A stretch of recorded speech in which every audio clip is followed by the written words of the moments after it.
Está começando o Grana com Elas, o podcast que descomplica o mundo das investidoras. Um oferecimento do Guia do Investidor.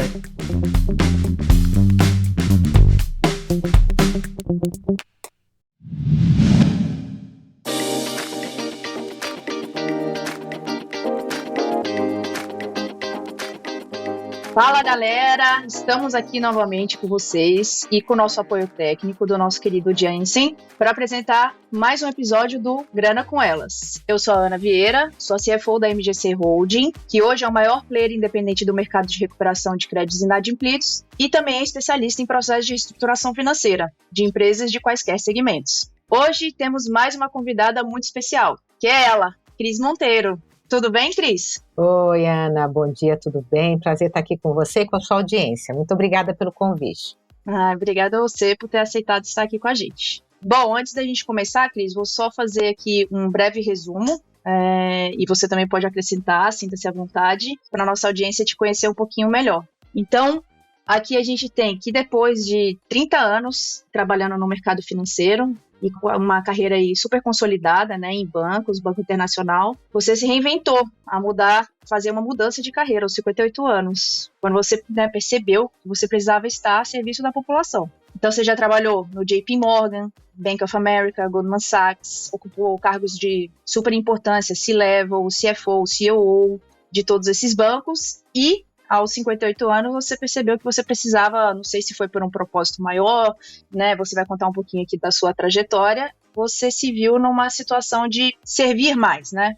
E diante disso, a gente queria conversar um pouquinho sobre essa sua jornada. E ainda mais nessa situação. É até engraçado que semanas atrás foi o Oscar, e aconteceu aquela situação, não sei se você acompanhou, né, da Michelle Yeoh, e o discurso dela de receber lá a estatueta, ela fala para as mulheres e para as meninas também, e que elas não podem, né, se deixar abater pela idade e tudo mais. O auge é agora, não tem idade para ter auge, né, o auge é o seu momento atual, independente de onde você esteja. Então é mais ou menos nesse briefing que a gente queria conversar um pouquinho com você.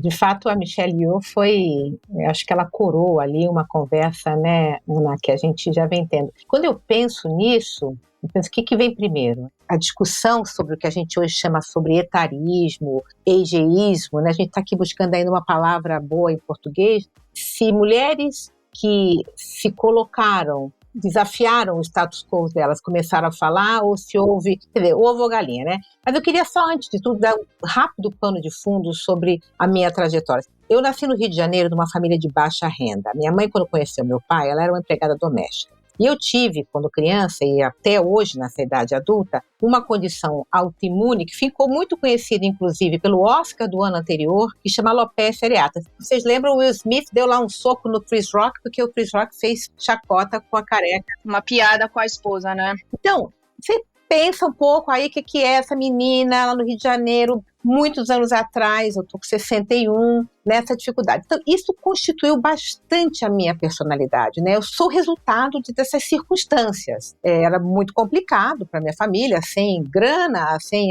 apoio socioemocional e tal. Eu acho que isso me formou bastante, me forjou bastante. O fato é que eu tive essa trajetória, me tornei uma criança esquisita, mas isso me ajudou, essas circunstâncias. Enfim, eu entro no banco, estou lá com a minha carreira super consolidada, estava feliz, inclusive, eu tinha um chefe. Eu digo o seguinte, né, a vida é cheia de fracassos, né? Eu tive chefes horrorosos, eu tive pessoas que eu tive dificuldade, não tem passeio no parque, aliás, na vida de ninguém. Mas eu, particularmente nessa época, eu estava muito contente com a minha responsabilidade, com a minha remuneração e tal. Mas eu comecei a ficar muito incomodada com o momento político, a partir de 2014, 2015, com os esquemas de corrupção, aquilo começou a me tocar. E eu sempre fui aquela cidadã que ninguém deve ser, que é o seguinte, muitos talvez se reconheçam, eu ia para as urnas e no caminho da urna eu pensava em quem eu ia votar. Pegava o santinho na rua, né? Praticamente pegava no chão o santinho que estava espalhado ali perto do colégio, da escola que eu ia votar, né? Eu ligava para um amigo e falava, quem vai votar, né? E eu me vi muito nesse movimento, não há um dia específico, Ana,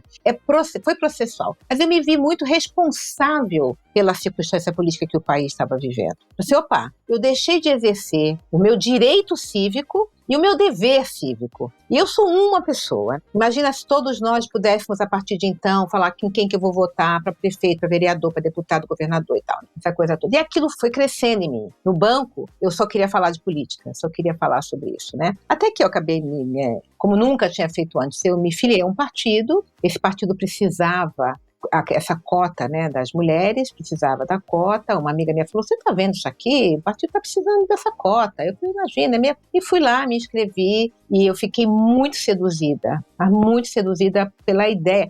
E aí você falou a palavra propósito, né? Eu acho que nasceu para mim um novo propósito. Isso é outra coisa também que eu queria reforçar.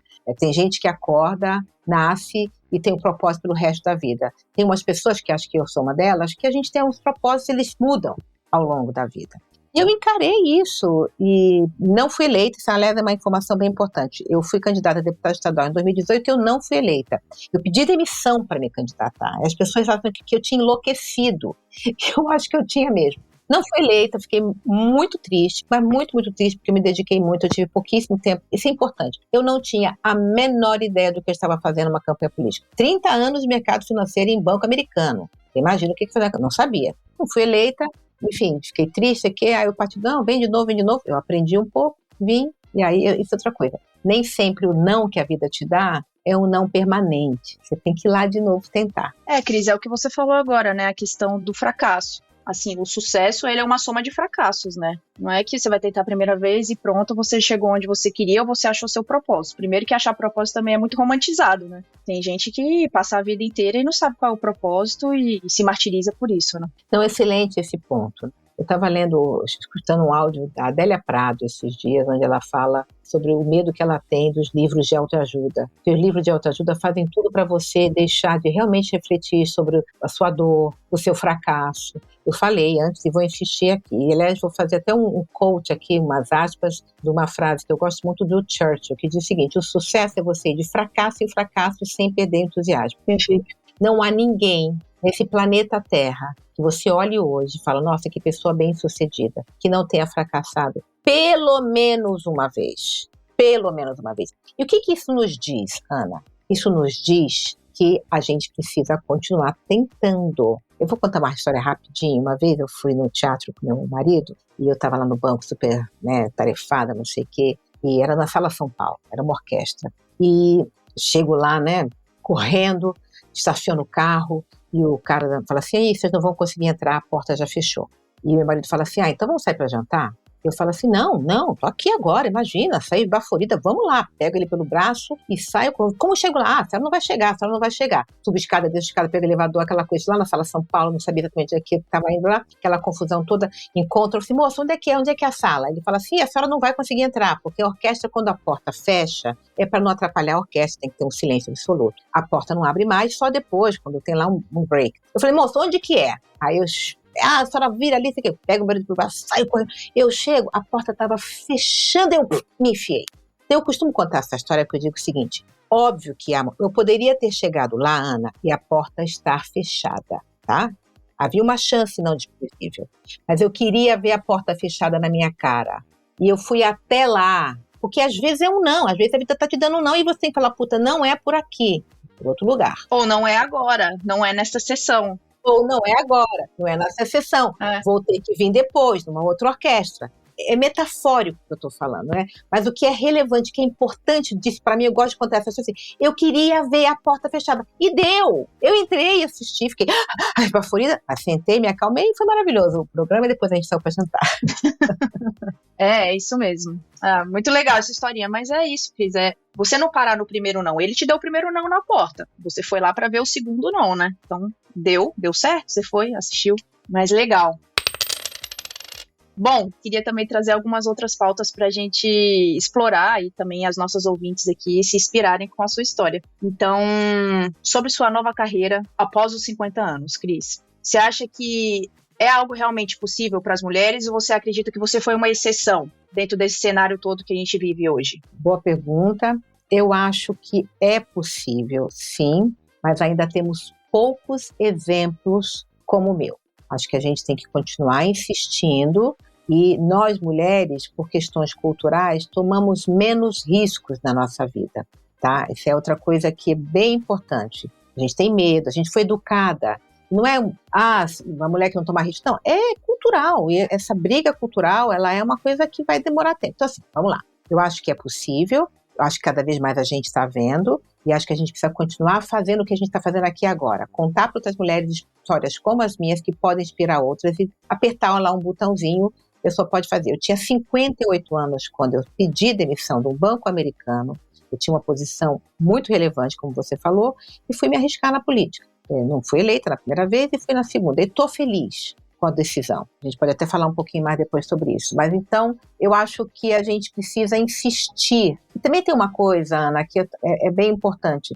As pessoas têm que respeitar as suas escolhas. O meu caminho é o meu caminho, é o caminho que eu escolhi. Eu, como disse, contei um pouquinho da minha vida, então eu sou formada pelas circunstâncias da minha vida. Existem mulheres que não querem. Eu vou respeitar aquelas que não querem, mas para aquelas que querem, a gente precisa ter o canal e o caminho aberto. E exemplos, né? Exato, exemplos inspiradores. Você olhar e falar, nossa, se essa mulher fez, por que eu não vou fazer?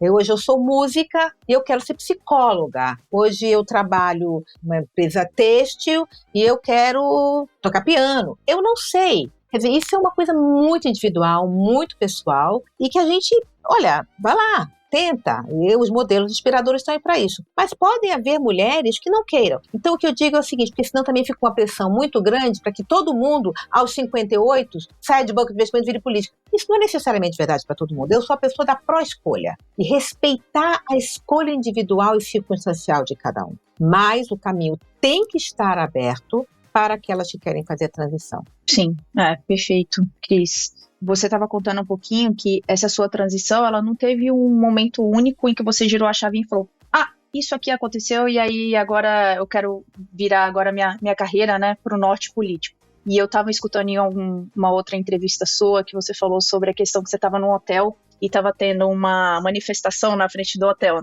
E aquilo foi mais um gatilho. Então, diante disso tudo, eu sei que não teve um momento exato, mas foi o quê? Uma soma de situações que te levaram a fazer essa transição, Cris? Essa história do hotel, quando me perguntam, quando foi que você se deu conta de que você não queria mais trabalhar em banco e ser política? Eu falei, não houve um dia que eu acordei, escovei o dente e falei, nossa, eu quero ser política. Não houve isso. Mas, quando eu olho para trás, quando eu sou perguntada sobre isso, eu falo, em que momento, né? Então, vou rapidamente para os nossos ouvintes aqui saberem, eu estava numa reunião num hotel na Marginal Pinheiros, uma conferência, e estava tendo aquelas manifestações sobre a questão da passagem, os 20 centavos, 30 centavos da passagem, aquilo estava parando a cidade. O fato é que acabou a minha conferência, lá a minha reunião, e o pessoal falou, vocês não vão conseguir sair, a cidade está parada aqui em volta e tal, vamos jantar aqui no mesmo hotel, esperar esse negócio acalmar. Falei, tá bom, puxa, que chato, quero ir para casa, mas não dá. E eu não sei por que, agora também saí, fica, né? Eu falei, eu desci, sozinha. Eu peguei minha bolsa, peguei o elevador, desci e fui até a Berrini. E eu fiquei vendo aquela manifestação e eu fiquei absolutamente, falei, gente, olha, muita gente com faixas, com cartazes, gritando, várias faixas etárias. E aquilo, eu acho, quando eu sou perguntada por isso, que ali, naquele momento, algo começou a processar dentro de mim. De novo, eu sou da geração dos caras pintadas, quando teve o impeachment do presidente Collor. Eu não fui às ruas, né? E era minha faixa etária. Eu não participei da vida política desde a redemocratização. Então, eu era uma cidadã, envergonhadamente, confesso, alienada. E ali, naquele momento, eu acho que eu falei, nossa, olha isso. Tinha mãe, tinha pai, tinha filho, tinha senhores, tinha gente com cachorro, tinha tudo ali. Eu falei, essas pessoas estão tentando mudar esse país, né? O Alto Janto, não acontece nada. Isso foi em 2013, 14, eu só fui me candidatar em 18, 4 anos depois. Então não foi uma chave que virou, né? Aquilo foi processando.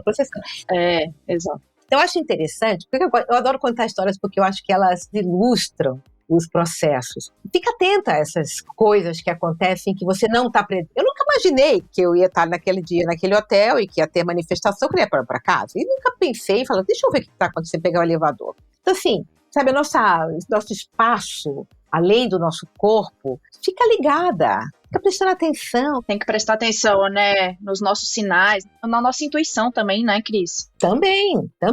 E a partir dali eu comecei a me envolver, o que está acontecendo, comecei a ler mais, eu sempre li muito jornal, mas sempre a parte econômica, menos a parte política. Comecei a me interessar e aquilo foi brotando e tomou uma proporção imensa. Na época que eu pedi demissão, Ana, eu tinha um chefe inglês, Nick, e eu pedi demissão a ele e o Nick falou, Cristina, você já tem toda a América Latina, mais Canadá, que eu te dei que não fazia muito sentido, uma mulher no Brasil com responsabilidade por cá. O que você quer mais? Olha, agora eu não posso te dar mais nada. Eu falei, Nick, não, eu quero ir embora, eu quero servir meu país. Ele não acreditou. Nem acreditou, né? Poxa, a pessoa já tá no topo da carreira ali e tá querendo sair agora. O homem não entende. Não entende. Né? Ainda mais o homem ali, não ia entender nunca. Então, e o que ele faz? Ele me oferece mais. Ele fala, calma, espera um pouco mais, eu vou tentar encontrar mais para você. E eu não queria mais, eu queria essa mudança. Ela estava no meu coração, batia muito forte. Latente Pelo que estava acontecendo. Eu estou contando para você agora e meu corpo ele reage a essa história. A essa lembrança desse momento. Esse momento, eu falando com ele, a gente tinha se chamava Telepresence, que era assim, o Zoom da época, dele lá em Londres e eu aqui em São Paulo. Então, Cris, nesse momento, falando agora da sua carreira nas instituições financeiras e aí com o Nick, por exemplo. Então, você tem esse currículo todo, você passou por diversos bancos, né? Não foi só um. Então, você fez uma carreira bancária mesmo. E muito legal também, eu escutei você falando que você começou como recepcionista, né, Cris? Teve aquele momento. Isso, por si só, já é uma excelente inspiração para qualquer uma que está escutando aqui, né? Mas não diante desse cenário, mas eu queria falar um pouquinho desse cenário masculinizado, né, do setor. Eu sou CFO também de uma empresa, não é um banco, mas é uma gestora de ativos. E eu também já trabalhei em banco, trabalhei no Banco Português. E quando eu entrei, eu era muito nova nesse Banco Português, eu tinha 24 anos. Mas eu estava super preparada para pegar o cargo que eu fui contratada, que era gerente de controladoria. Mas quando você entra nesse ambiente ultra masculinizado, nova ainda, eu me sentia assim numa pressão absurda de eu vou ter que mostrar o trabalho em triplo, assim, né, fora do comum. E aí eu fico me imaginando você, né, nesse papel que você teve em todos esses bancos. Conta um pouquinho sobre como que é estar, né, nesse ambiente masculinizado, o que você teve que fazer. Eu me vejo em você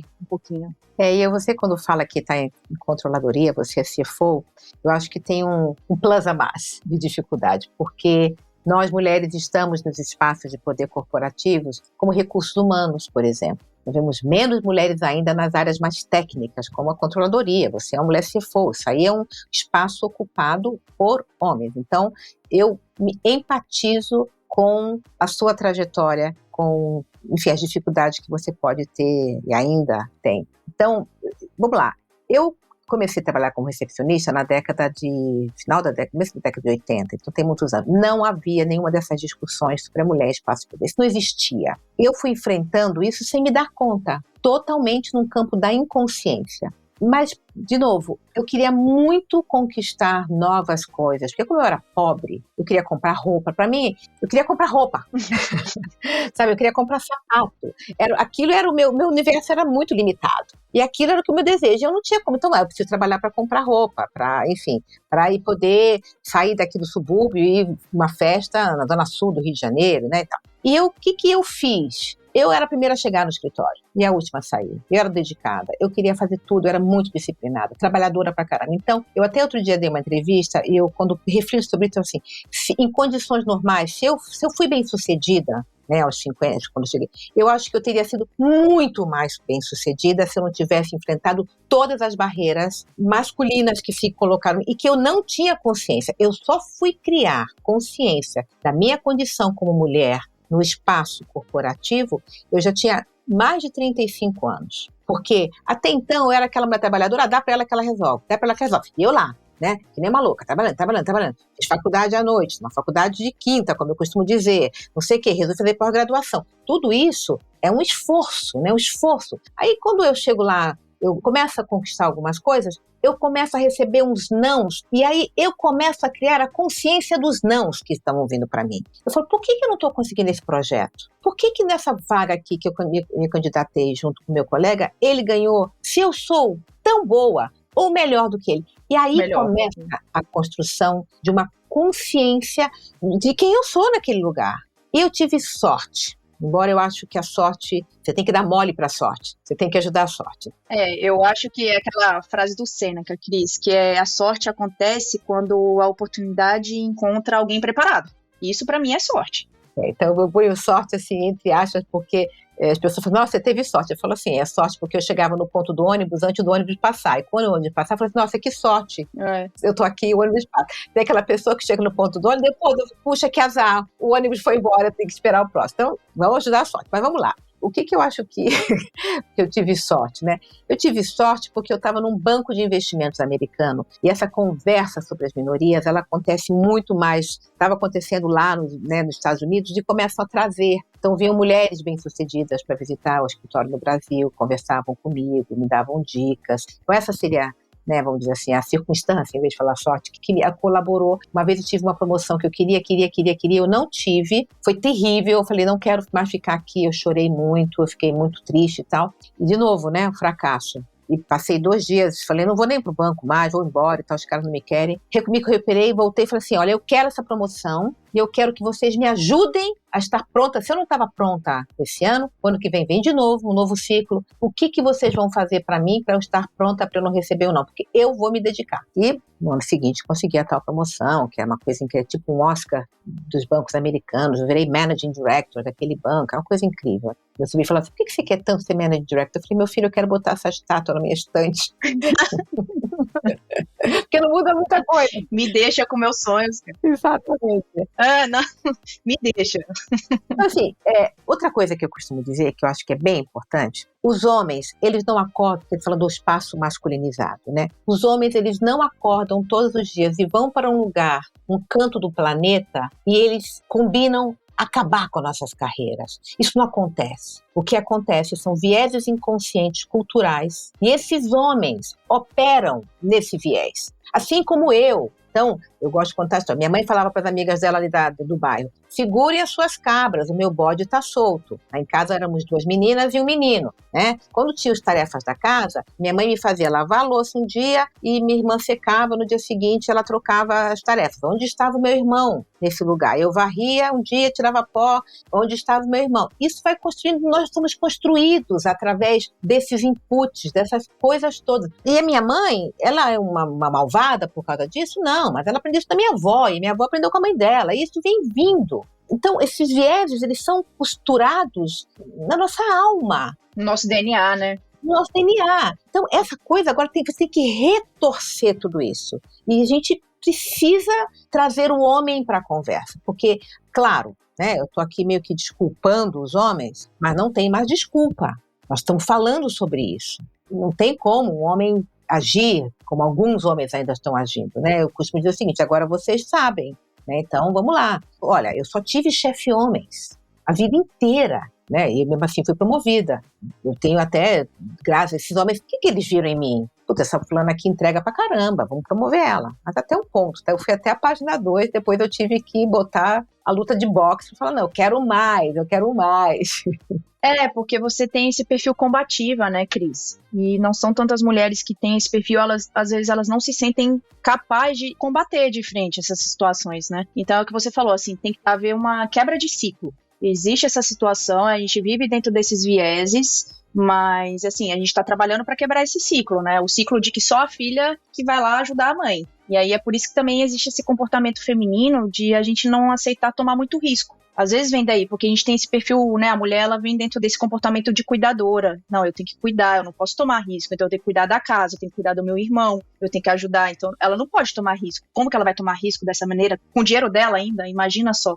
Então é isso, é uma quebra de padrão, uma quebra de ciclo aí dentro. Não você está levantando um ponto perfeito. É a gente ficar revisando, né, o que nos trouxe até aqui. E que bom que a minha mãe cuidou da gente. Mas, por exemplo, eu falei no começo, a minha mãe, quando conheci meu pai, ela era uma empregada doméstica. Quando ela casou com meu pai não queria mais que ela trabalhasse. Olha que coisa. E aí o que ela fez? Ela começou a trabalhar dentro de casa. Então ela virou costureira, ela fazia bolo para fora, ela, enfim, me colocava a minha irmã para trabalhar. Ela também era uma mulher combativa. E aí você toca num ponto que eu tenho que ter um pouco cuidado. Eu sou, sim, uma mulher combativa. E como eu já disse, insisto, eu sou fruto das circunstâncias que me moldaram ao longo da vida. Nem todas nós somos combativas, mas o mundo tem que estar preparado para mulheres como eu e para mulheres que não são tão combativas. Mas as mulheres não combativas, elas têm outras características que são, sim, importantes nas empresas. Não é um perfil só. talvez o meu perfil foi um perfil que naquela época, né, onde eu não tinha essa conversa, Era necessário. era necessária.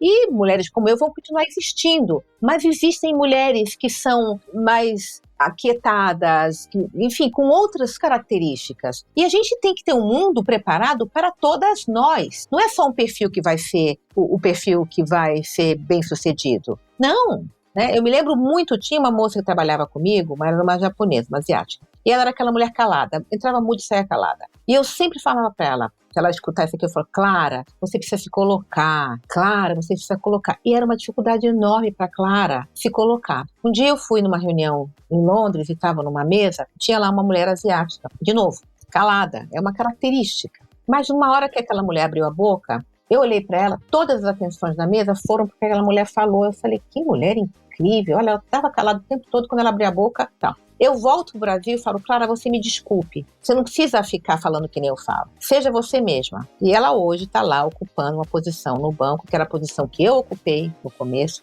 Ela é Managing Director, é uma mulher incrível e tá lá. Então, assim, eu cometi um erro com ela. Falar, não, você tem que ser faladora, você tem que ser combativa, você tem que ser agressiva. Não, fulano encontrou o caminho dela com o jeito dela. E nós temos que preparar o terreno para todas nós. Verdade, perfeito, Cris.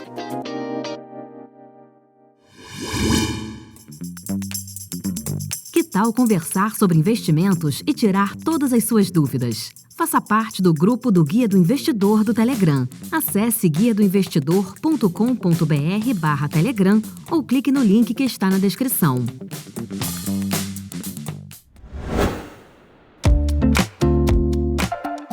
Falando um pouquinho dessa questão de toda essa vivência que você teve no mercado financeiro, o que você pode aproveitar de todo esse cenário para aplicar na gestão pública, quando você fez a sua transição? E não somente em características de gestão financeira, sei lá, se você iria citar, por exemplo, isso, mas, assim, você criar políticas para as mulheres ou alguma questão para as pessoas que vêm lá do subúrbio, igual você falou, que é uma característica sua. O que de tudo isso te ajudou a estar aqui na gestão pública e criando políticas nesse sentido? É obviamente que eu tenho um olhar, até pela história de vida, um olhar mais para as pessoas que vêm da classe social mais baixa.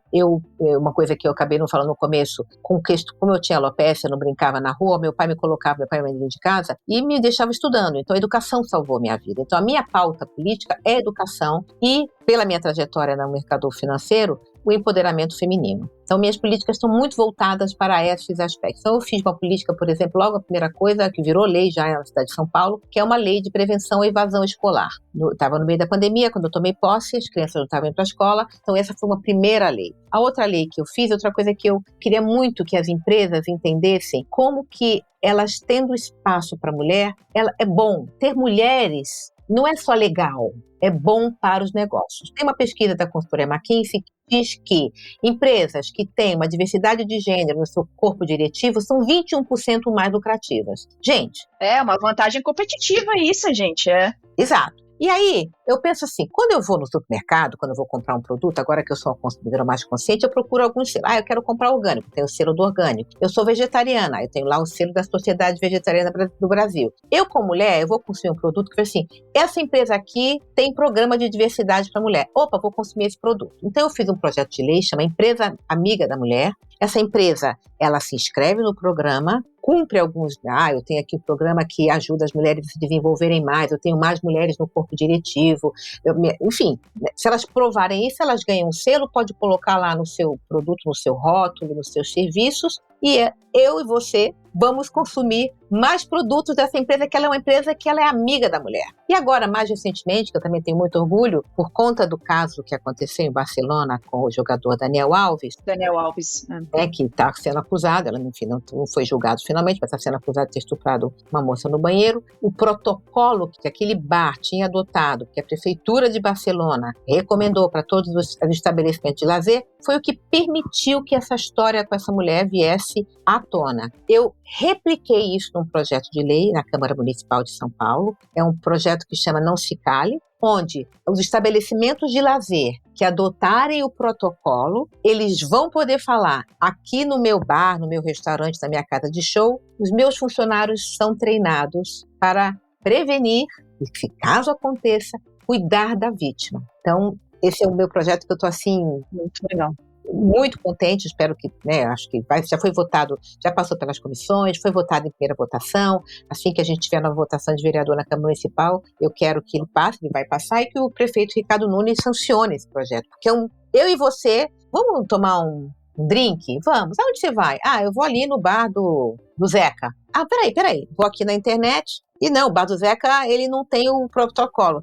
Mas o bar do Zezé tem. Vamos do Zezé, né, Ana? Com certeza, você se sente mais segura indo para um lugar que você sabe que eles entendem e que eles sabem que aquilo pode acontecer, e caso aconteça, eles estão totalmente preparados para essa situação. E eu tenho dito, quando eu falo do meu projeto, esse projeto de lei, que é um projeto ótimo para as mulheres, é um projeto ótimo para os homens. Sabe por quê? Nós temos um pai, um amigo, um marido, um companheiro, um primo, que vamos lá, olha, vamos lá, meu irmão vai comigo, Cris, aqui, vamos. Aí eu me levanto para ir ao banheiro, você se levanta para o banheiro, aquele homem que está te acompanhando, ele não quer que você volte do banheiro estupriada.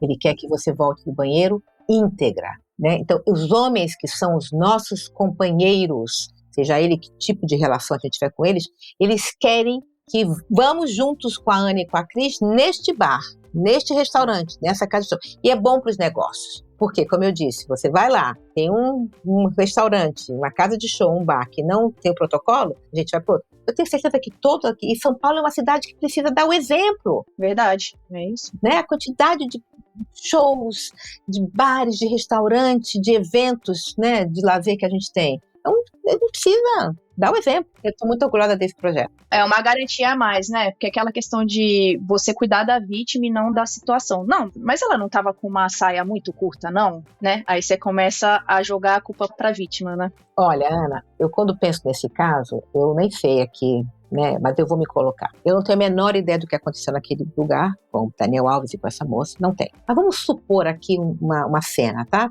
Ela tá lá no bar, tomando sua bebida e tal, Daniel Alves está do lado, e ela olha para ele e se sente atraída por este homem, supondo, tá? E começa a conversar. E eles começam a ter ali um treco. E ele pega na mão dela e leva ela lá para trás, seja lá para onde ele levou, pro banheiro e tal. Chega lá, esse homem, tudo é suposição, tá? Eu tenho até que ter um cuidado com isso, eu vou insistir em fazer esse disclaimer, é uma suposição. Chega lá, vamos supor que ele faça alguma coisa, tem algum ato em que ela fala, não quero, pera tudo, não quero mais, tá? Ali é o não é não, que a gente tem falado muito.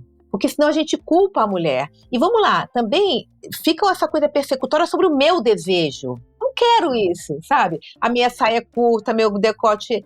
Isso não é um salvo-conduto para ninguém me tocar ou me agarrar e me levar para um canto e me forçar a fazer algo que eu não quero. Não é. E mesmo que eu tenha uma certa manifestação do meu desejo, a manifestação do meu desejo pertence a mim e não ao, entre aspas, Daniel Alves. Exatamente. É um projeto, assim, importantíssimo, Cris. De verdade, eu também tô aqui na torcida para que ele seja sancionado. Isso traz uma leveza pra gente. É o que você tá falando. Vamos para aquele bar? Vamos, porque eu sei que ali eu vou ter um pouco mais de tranquilidade. Mas muito legal, Cris. Um lugar mais seguro para todas nós. É, isso.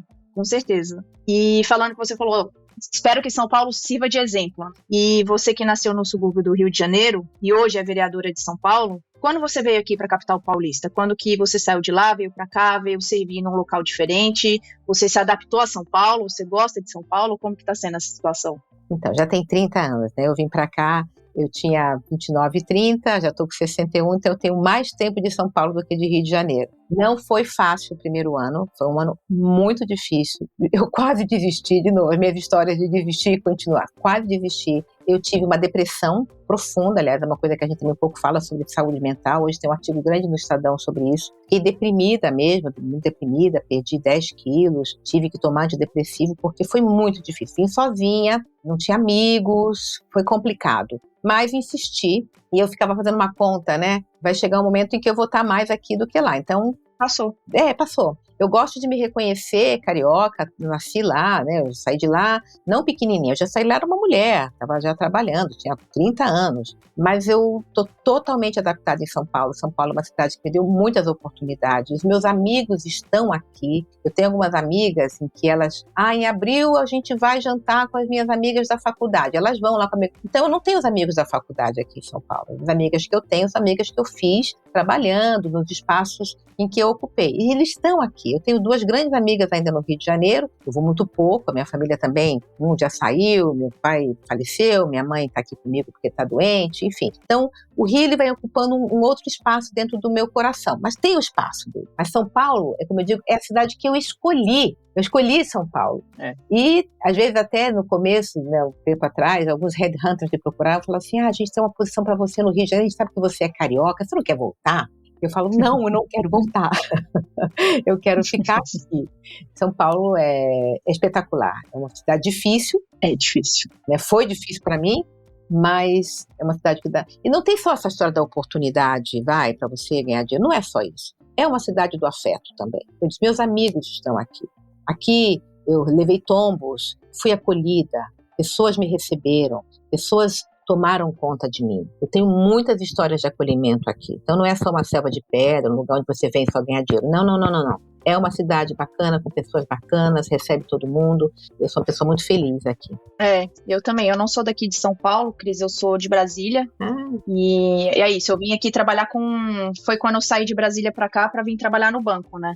E realmente, o primeiro ano eu tava assim, nos 3 primeiros meses eu pedi demissão. Falei, não quero mais, quero voltar pra Brasília, vou voltar pra PwC, eu trabalhava na PwC, eu falava, vou voltar pra lá, não aguento isso aqui não, isso aqui é muito louco. Aí o meu diretor financeiro na época falou, não, calma.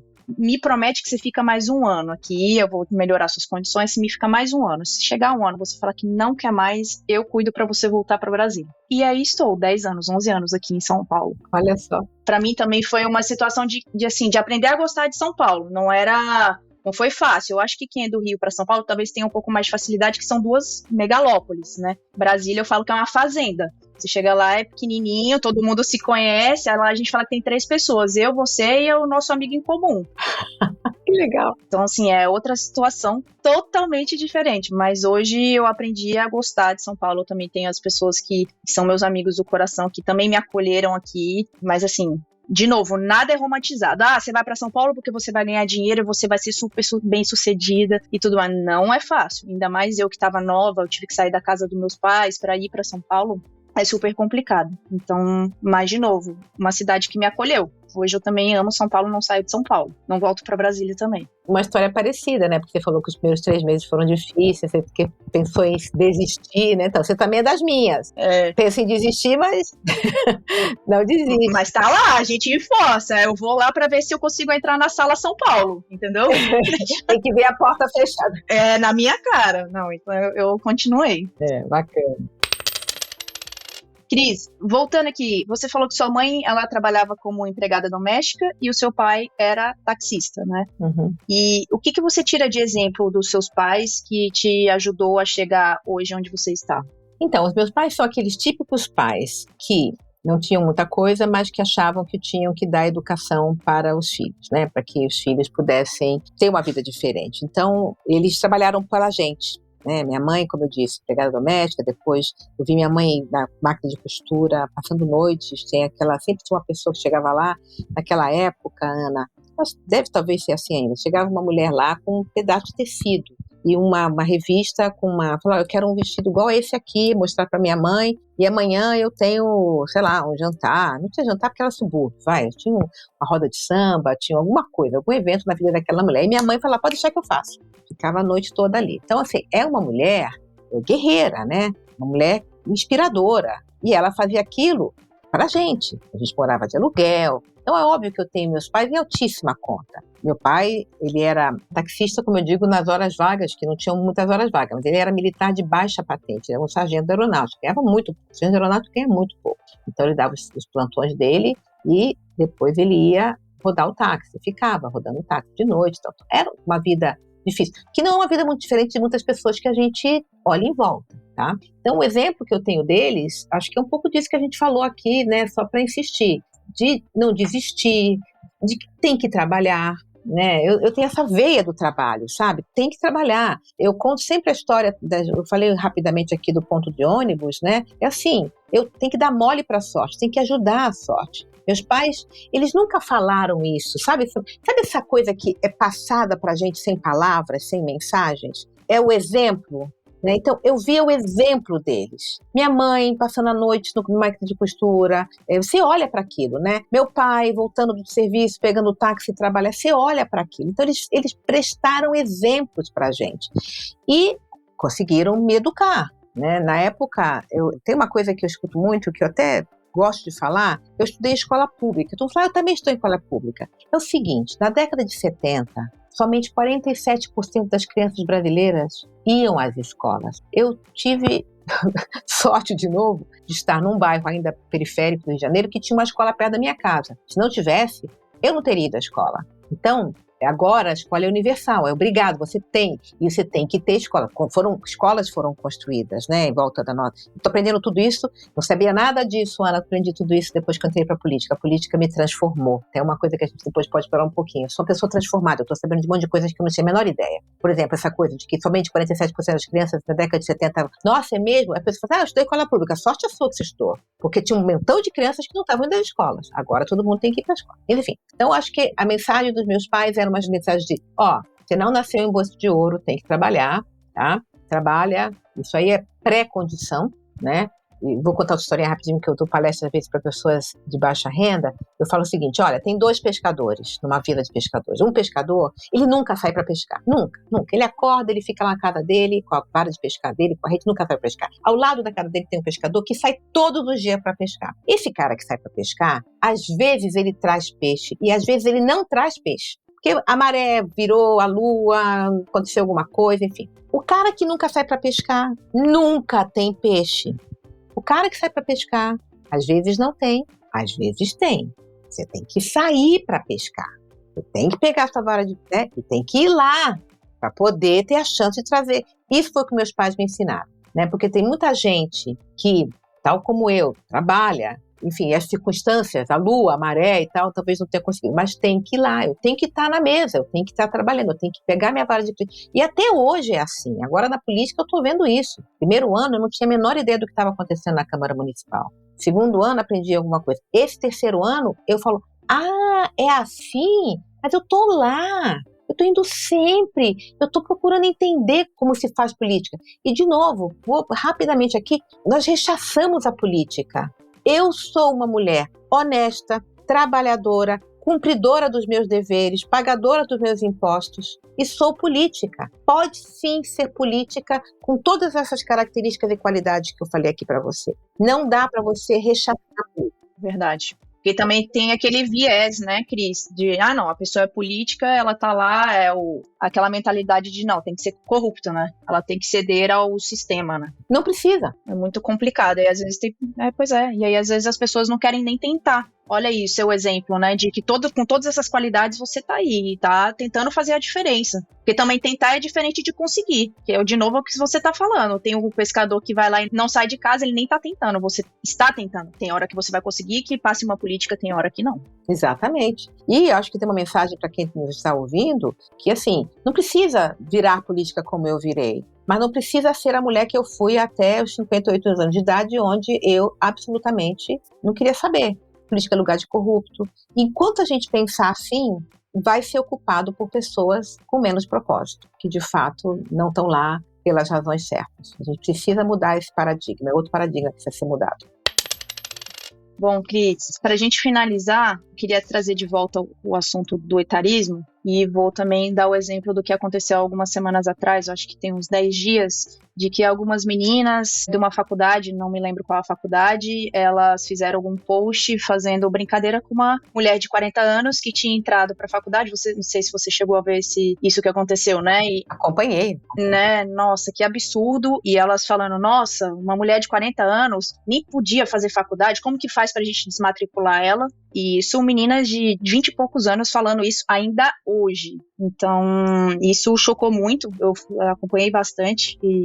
Mas, assim, diante disso, né, de que maneira a gente pode incentivar mesmo com tudo que vem acontecendo, né? Outras mulheres para evoluir, conquistar os seus espaços em qualquer idade, assim como a Michelle Yeoh falou lá no Oscar, né? Uhum. Então, quais as dicas que você quer deixar para essas mulheres que estão nesse momento? É uma dificuldade adicional à questão da mulher, né? A gente falou bastante aqui ao longo dessa última hora sobre os espaços que a gente está ocupando e agora acho que está adicionando uma mulher mais velha, né? Então, a gente precisa quebrar esse paradigma, né? A Michelle Yeoh falou bem, não deixe que a idade seja um impedimento que que seja a sua característica. A idade é mais uma característica. Como é minha altura, como é meu rosto, como é meu cabelo. Então, a dica é, procura investigar o seu desejo. Se o seu desejo é aos 40 anos entrar na faculdade, vá lá e faça. Essas meninas, elas não têm a menor ideia do que elas estão falando. Eu lamento profundamente que elas tenham feito isso. Né? Elas agora devem estar com a cabeça, dor de cabeça. Né? Foram equivocadas, foram desagradáveis e desnecessárias. Quem se saiu muito melhor foi essa mulher que teve a coragem de ir lá e se matricular, fez vestibular e passou na faculdade. Então, a idade ela é mais um pedaço nosso. Ela não te define, ela não é o seu definidor. O seu definidor é o seu desejo. Né? O que eu quero fazer? A gente viu, óbvio que tem alguma limitação. Cláudia Raia está tendo filho agora com, 50 e poucos anos. Né? É comum? Não é comum. É uma exceção? É uma exceção. Ela está abrindo uma porta. Sabe-se lá daqui a 10 anos como é que vai ser. Então, qual é o seu desejo? Acho que é essa mensagem que eu vou deixar. Independente da sua idade. O seu desejo é entrar numa faculdade? O seu desejo é mudar de carreira? O seu desejo é, se separar do seu parceiro que está num casamento que não é satisfatório? O seu casamento é se reconciliar com o seu irmão? O seu desejo é se reconciliar com você mesma? Investigue o seu desejo. E as coisas, elas virão. Sabe, é importante o autoconhecimento. E as favas com os paradigmas, eles estarão lá. Essas mulheres, essas mocinhas de 20 anos, elas não vão desaparecer. Essas vieram a público. Ficou público, mas deve estar nesse momento que a gente está conversando, outra lá falando de vários, né? Que como que ela está, a gente não falou, estão deixando o cabelo branco, aí eu sou mais gorda, eu sou mais magra. Gente, tudo isso está vindo por terra. Não importa a forma do seu corpo, a cor do seu cabelo, o que importa é o seu desejo. Investigue o seu desejo. Gaste tempo com o seu autoconhecimento. Saiba quem é você. Esse é um trabalho difícil, porque tem muito barulho hoje em dia, né? Mas se eu posso, insisto, dar uma dica, não deixe que a idade te defina, não deixe que o teu corpo te defina, não deixe que a cor dos seus olhos, a cor do seu cabelo, nada te defina. A sua definição, ela te pertence, ela é tua. Como você chega lá? Na investigação, no autoconhecimento. E tem várias formas que a gente pode fazer isso. Meditação, religião, psicanálise. Encontre uma coisa que você se adeque. Nossa, Cris, que legal. Essa mensagem final foi muito boa, incrível.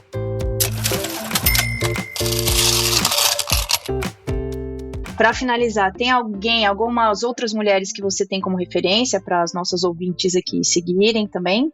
Eu tenho um monte de mulheres que são bacanas. Tem uma mulher que eu gosto muito, chama Madeleine Albright. A Madeleine Albright, ela foi secretária de Estado do Clinton. E ela tem uma frase que eu sempre usava muito nas minhas palestras, que ela diz o seguinte, e aí é uma outra mensagem para todas nós mulheres. Ela falava assim, existe um lugar especial no inferno para uma mulher que não ajuda outra mulher. Mulheres. Eu sei, essa frase é muito boa. Muito boa, né?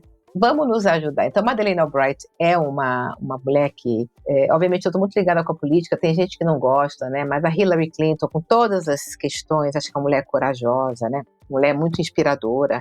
A gente teve mulheres aqui na política brasileira, né, que foram pioneiras. Elas pensam ideologicamente muito diferente de como eu penso, mas não tem como não falar da Erundina, que é uma mulher incrível. Marta Suplicy, são mulheres que abriram, essas mulheres foram pioneiras, né? Na época, eu até confesso, falo assim, nossa, vai fazer tipo, não importa que ela pense diferente de mim. São mulheres inspiradoras, mulheres que trouxeram para a sociedade a diferença e me inspiraram, me fazem olhar para elas, como é que elas fizeram isso, né? Eu sou um rascunho de mim mesma, como eu costumo dizer, eu não estou pronta, eu tenho muito para escrever nesse meu livro interno. E essas mulheres, Madeleine, Marta, Erundina, Michelle Yu agora vai para ficar com um exemplo recente, mulher incrível, né? Olha só que ela conseguiu em primeira asiática, tô arrepiada só de falar.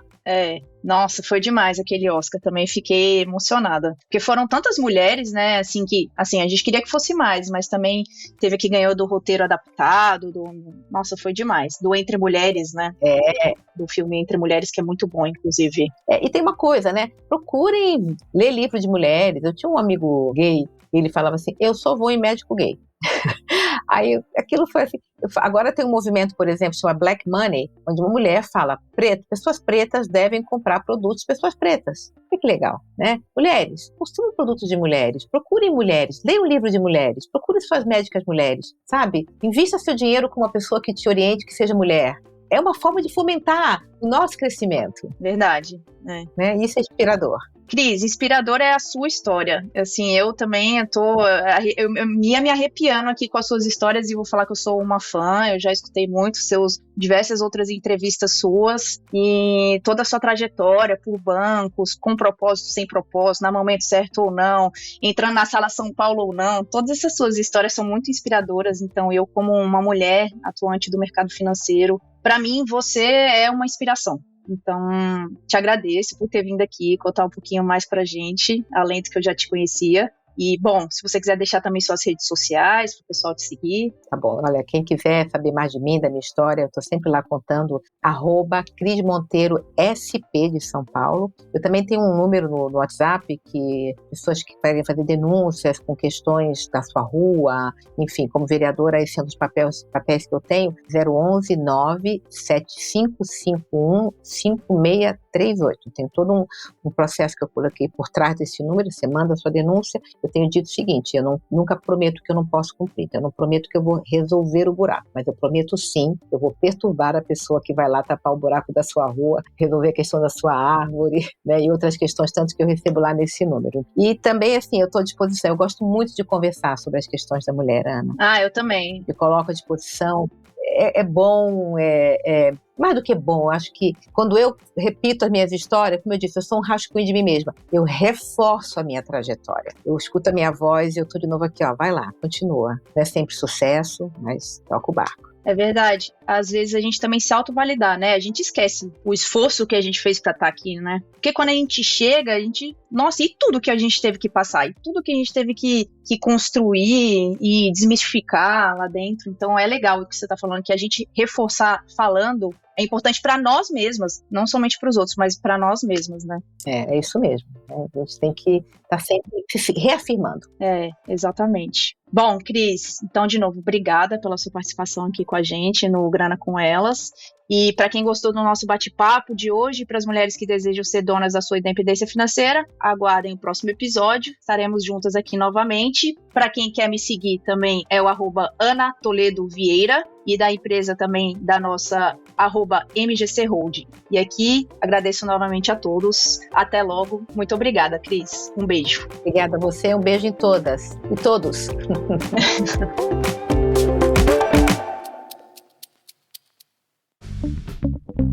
O Grana com Elas é uma iniciativa do Guia do Investidor em parceria com a MGC Holding. Acesse grana.com.vc para ouvir todos os episódios. Nos vemos no próximo! Todos os conteúdos produzidos pelo GDI são para fins informativos, não podendo ser considerados como recomendações de investimento.